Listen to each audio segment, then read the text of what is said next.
بسم اللہ الرحمن الرحیم۔ انا کاشف العذاب، بے شک ہم دور کرنے والے ہیں عذاب کو اتمام حجت کے لیے، قلیلاً تھوڑا سا، انکم عائدون، بے شک تم دوبارہ لوٹنے والے ہو، الی الکفر بتقلید لمذہب الاسلاف۔ امام راضی کی عبارت ہے، کدھر لوٹنے والے ہو؟ پڑھ لو عائدون الی الکفر، یہ صحیح کر لو، الی الکفر بتقلید لمذہب الاسلاف، پھر تم اکابر کی طرف لوٹنے والے ہو۔ ابھی تو کہہ رہے ہو مان جائیں گے، بالکل نہیں مانو گے۔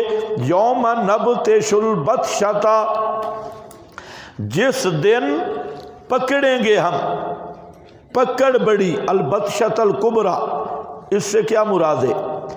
بطشۃ الکبریٰ، اس سے مراد حضرت عبداللہ ابن مسعود رضی اللہ تعالیٰ عنہ وہ فرماتے ہیں کہ یہ بطشۃ الکبریٰ بدر مراد ہے، بطشۃ الکبریٰ سے مراد بدر ہے۔ حضرت عبداللہ ابن عباس فرماتے ہیں قیامت مراد ہے، بطشۃ الکبریٰ سے مراد قیامت ہے، وہ کہتے ہیں یہ بدر نہیں مراد۔ ابن مسعود فرماتے ہیں کہ یہ بطشۃ الکبریٰ سے مراد بدر ہے۔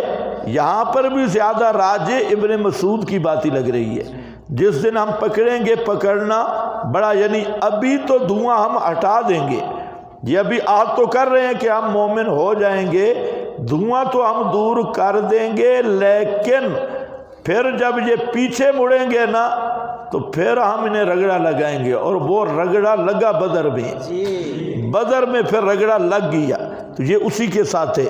بَلَقَدْ فَتَنَّا، تخویف دنیاوی کا ایک نمونہ، اور البتہ تحقیق آزمایا ہم نے قبلہم، ان سے پہلے، قوم فرعون کو، اور آیا ان کے پاس رسول کریم، رسول معزز، رسول مکرم، مراد حضرت موسیٰ علیہ السلام ہے۔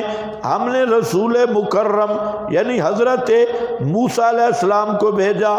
فتنہ کا معنی امتحناہم بارسال موسیٰ الیہم، ہم نے ان کا امتحان لیا حضرت موسیٰ کو بھیج کر۔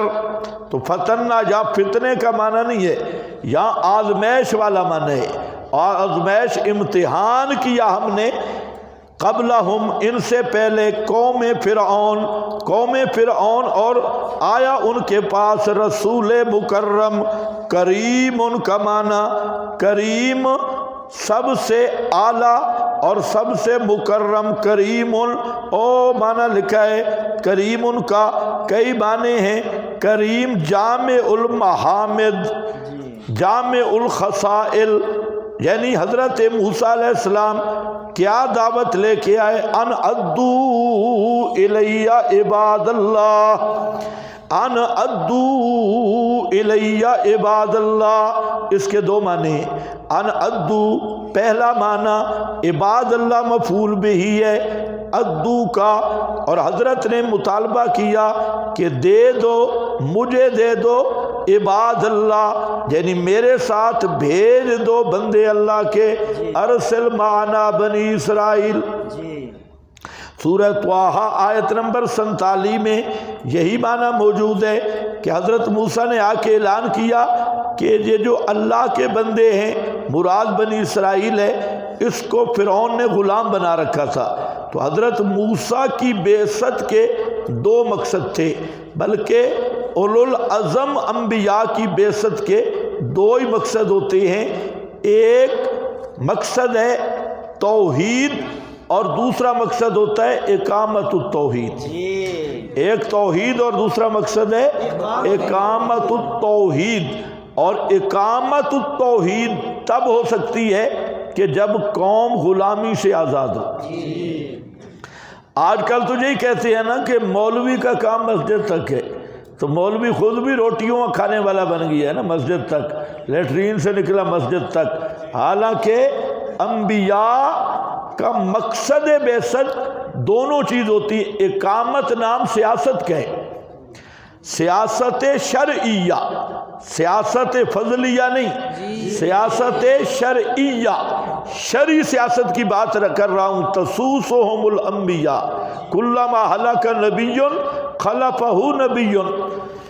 تو فرمایا آگے آپ نے پھر بتا دیا ہے کہ لا نبی بعدی، میرے بعد نبی نہیں ہوگا، لیکن کیا ہوں گے؟ خلفاء.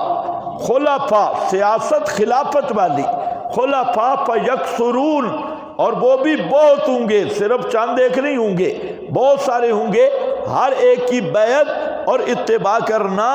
تو انبیاء کی سیاست کا مطلب ہے اللہ کے دین کی اقامت اور دین الہی کے قوانین کا نفاذ.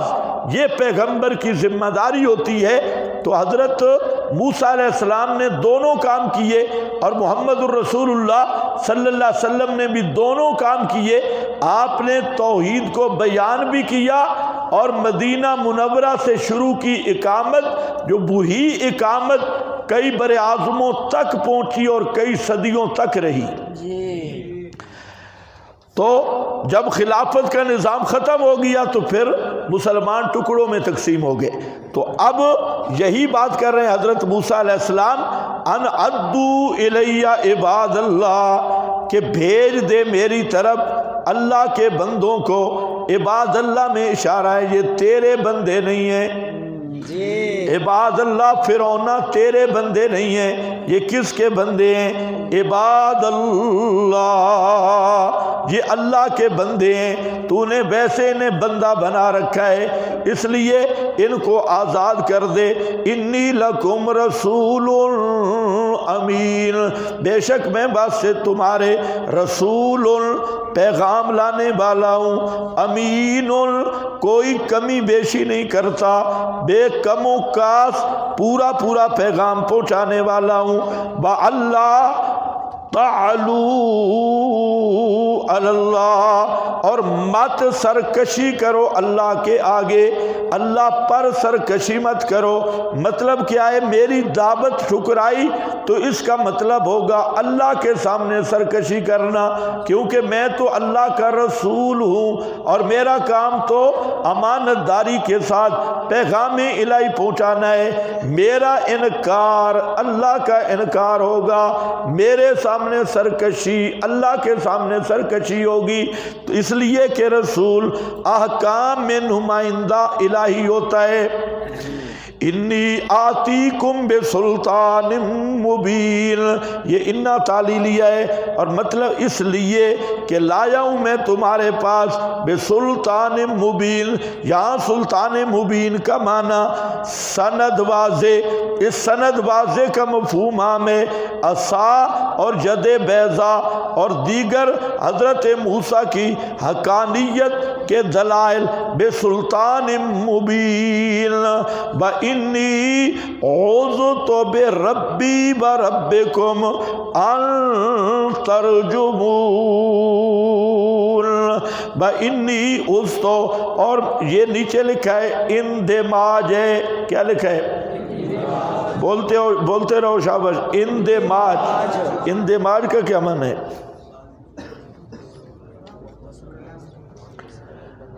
اندماج کا مطلب ہے کہ کلام کے اجزاء کو حذف کر دیا جی. دوسرے مقام پہ تفصیل ہے، یہاں درمیان سے بات لی گئی ہے. اب حضرت موسیٰ نے دعوت دی. آپ نے سورہ حامی مومن میں پڑھا ہے، فرعون نے قومی اسمبلی کا اجلاس بلا لیا تھا. قومی اسمبلی کے اجلاس میں ساری پارٹیاں اکٹھی تھی. وہاں ایک رجل مومن کھڑا ہو گیا تھا اور وہ پروگرام بن رہا تھا حضرت موسیٰ کے قتل کا.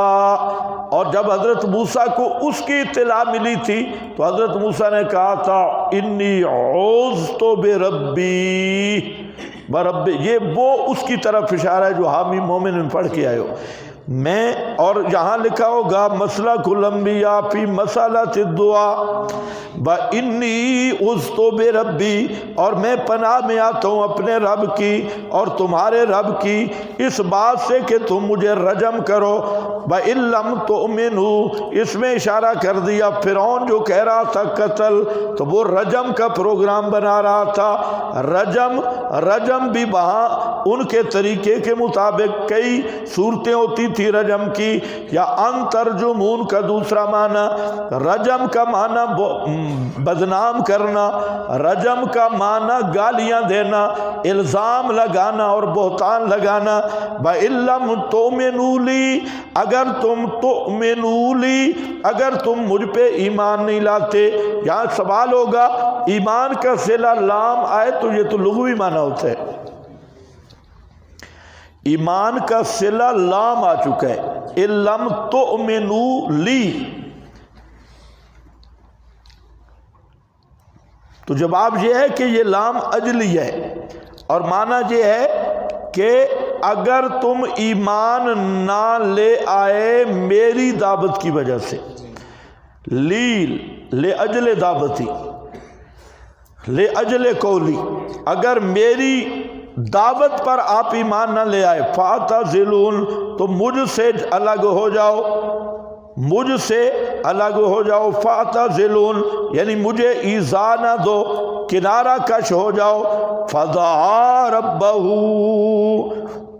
درخواست موسوی، حضرت موسیٰ کی دعا، مسلک الانبیاء فی مسألۃ الدعاء، کیا مطلب انبیاء اپنے رب سے دعا کیسے کرتے ہیں، اس دعا کی تفصیل تھوڑا نکالیں۔ سورہ یونس آیت نمبر 88،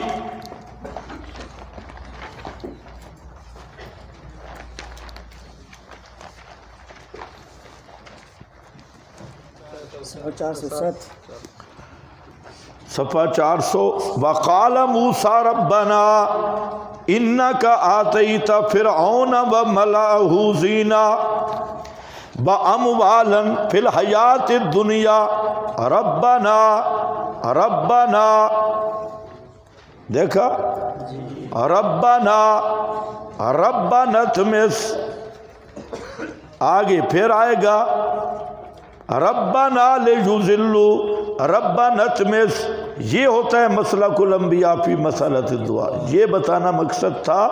دعا یہ ہے، وہاں حوالہ دیا گیا دعا، اور دعا یہ کی تھی، اور اس میں بار بار آ رہا ہے ربنا، تو انبیاء کا مسلک دعا میں توسل بے اسماء اللہ الحسنی، اللہ کے ناموں سے وسیلہ پیش کرنا۔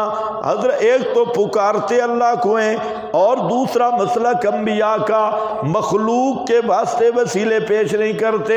5 کا 5 دا واسطہ، 12 دا واسطہ، 14 معصوم تے بابا بھکی شاہ دا واسطہ، تے آج کل بابا شلوار شاہ دا واسطہ، تے بابے چولے شاہ دا واسطہ، یوں نہیں ہوتا، بلکہ پیغمبر پکارتے ہیں تو براہ راست ربنا ربنا ربنا ربنا ربنا، یہ ہے مسلک الانبیاء فی مسألۃ الدعاء۔ فدعا ربہ، پس پکارا اپنے رب کو، ان ہؤلاء قوم مجرمون، یہ وجہ پکار کی ذکر کی، کیوں دعا کی، یہ کہ ہیں یہ قوم مجرمون، عادی مجرم، جرائم سے باز آنے والے نہیں۔ فَأَسْرِ بِعِبَادِي، قُلْنَا، اس میں بھی بڑا وقفہ ہوا، کئی سال حضرت موسیٰ نے مقابلہ کیا، یہ کوئی 1-2 دن کی بات نہیں، بعض نے کہا 33 سال تک مقابلہ رہا، بعض نے اس سے بھی زیادہ سال لکھے، تو اتنا سال وہ مقابلہ چلتا رہا۔ فَأَسْرِ بِعِبَادِي، اللہ نے قلنا معذوف ہوگا، قلنا فَأَسْرِ بِعِبَادِي، ضابطہ ہے جب سیاق کے ماضی میں امر آئے تو وہاں فعل مقدر ہوتا ہے، تو یہاں پر بھی سیاق کے ماضی ہے۔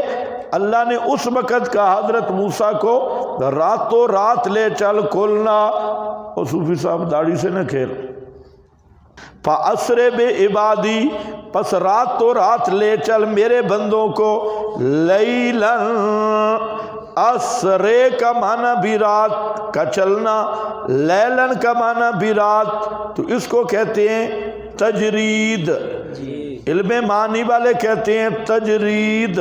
تجرید کا معنی ہوتا ہے ایک لفظ کو بعض معنوں سے خالی کر دیا جاتا ہے، تو جہاں اب اسرے کا معنی کہیں گے لے چلو، رات والے معنی سے خالی کر دیا، اور لیلن سے رات والا معنی مراد لیا، تو اسرے بے عبادی، پس لے چل میرے بندوں کو لیلن رات کے وقت، انکم متبعون، انکم بے شک تمہارا پیچھا کیا جائے گا، متبعون فرعون کی طرف سے تمہارا پیچھا کیا جائے گا۔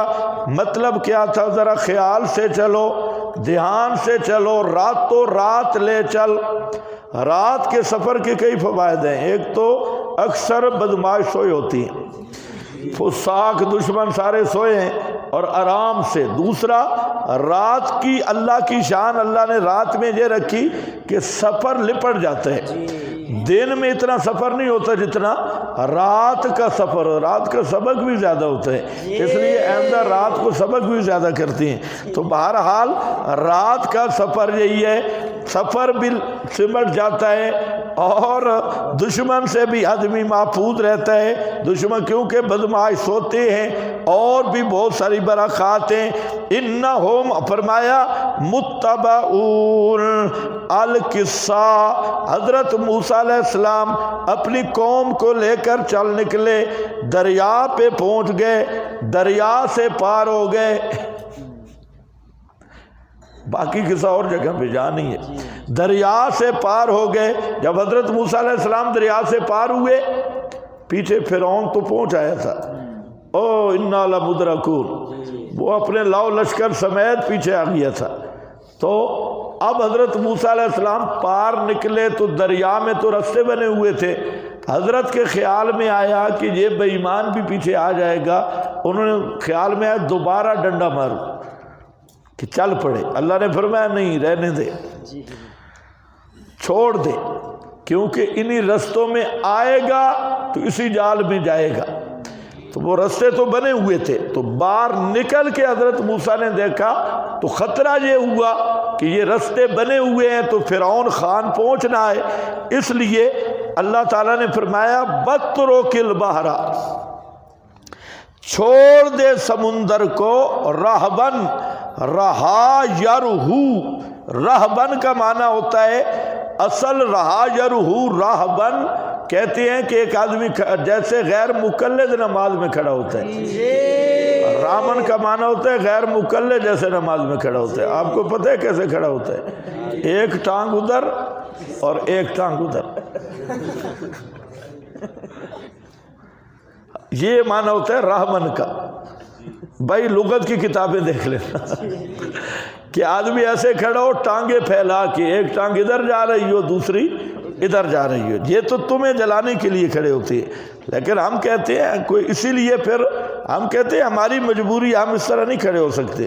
تمہارا مذہب اور ہے، ہمارا مذہب اور ہے، کیونکہ تمہارا مذہب ہے کہ جب تک کوئی دھماکہ شماکہ نہ ہو یا قریب والوں کا ناک بند نہ ہو تو وضو نہیں ٹوٹتا چھوٹی موٹی کارروائی سے۔ تو اب جب ادھر کھڑے ہو تو تم تو اپنی کارروائی جاری رکھتے ہو، اور ہماری فقہ کہتی ہے کہ تھوڑا سا ہی کام گڑبڑ ہوا تو وضو ٹوٹ جائے گا، اس لیے اس مسئلے میں ہم تمہاری ریس نہیں کر سکتے۔ سمجھ گئے ہو میرا بات؟ تو راہبن کا معنی یاد رکھنا ہے، دوست محمد کو صحیح یاد ہے، دوست محمد۔ بترک البحر رہوا رہا یرہو رہبن، تو وہاں دریا کی جو رستے بنے ہوئے تھے نا، تو فرمایا اس نے بھی تو ٹانگیں چوڑی کی ہوئی تھی، دریا نے رستے تھے، نقشہ وہی بنا تھا غیر مقلد والا، تو فرمایا راہبا اس کو اسی طرح چھوڑ دے، اسی طرح رستے بنے رہے۔ راہبن انہم جندل، بے شک وہ لشکر ہے، مغرقون، غرق کیا ہوا، یہ جہاں ہی غرق ہوں گے، بس نتائج فرعونی جین چلے گئے، جو ہوا سو ہوا۔ وہ قرآن نے اور جگہ پہ بیان کیا، فرعون ڈوب مرا، کم ترکو من جنات وعیون، کتنے چھوڑ گئے باغات اور چشمے، بزروع اور کھیتیاں، بمقام کریم اور عمدہ جگہ، بنعمت اور آرام سامان کا آرام کا سامان، تعیش کا سامان، نعمت کانو فیا، جس میں تھے وہ خوش و خرم رہتے اور گپے شپے ہانکتے۔ کذالکا الامر کذالکا، اسی طرح معاملہ ہوا جیسے بیان ہوا۔ وَأَوْرَثْنَاهَا قَوْمًا آخَرِينَ، اور وارث کر دیا ہم نے اس کا وہ جو زروع اور مقام کریم عمدہ جگہ تھی اور باغات عیون تھے، ان سب کا ہم نے وارث کر دیا دوسری قوم کو، قوماً آخرین، دوسری قوم کو۔ اس میں بات بڑی لمبی ہے، یہ دوسری قوم کون تھی، اس پہ بڑی بحثیں ہیں۔ قوماً آخرین، دوسرے مقام پہ قرآن نے خود کہہ دیا کہ اورثناہا بنی اسرائیل، ہم نے ان کو بنی اسرائیل کو ان کا وارث بنایا۔ مورخین بڑے پھرتے رہے کہ کب وارث بنے، وہ تو 40 سال تک مقام تی میں رہے، یہاں وارث کب بنے؟ تو ہم کہتے ہیں کوئی مسئلہ نہیں۔ اس میں پہلی بات تو یہ ہے کہ سارے فرعونی یا سارے اسرائیلی گئے بھی تھے یا نہیں؟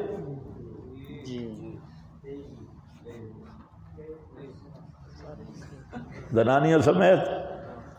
فرعون تو حضرت موسیٰ کا تعاقب کرنے گیا تھا، فوج گئی تھی یا سارے گئے تھے؟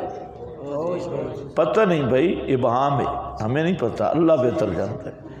تو اس لیے اس کا فیصلہ نہیں ہو سکتا کہ کون گئے تھے کون نہیں گئے تھے۔ قرآن کی نص قطعی بتا رہی ہے کہ اورثناہا بنی اسرائیل، ہم نے بنی اسرائیل کو اس کا وارث بنا دیا، بس ہمارا ایمان ہے بنی اسرائیل ہی بنے۔ اورثناہا قوماً آخرین، باس میں نے چھوڑ دیے، ختم کر دیے، ٹائم نہیں ہے۔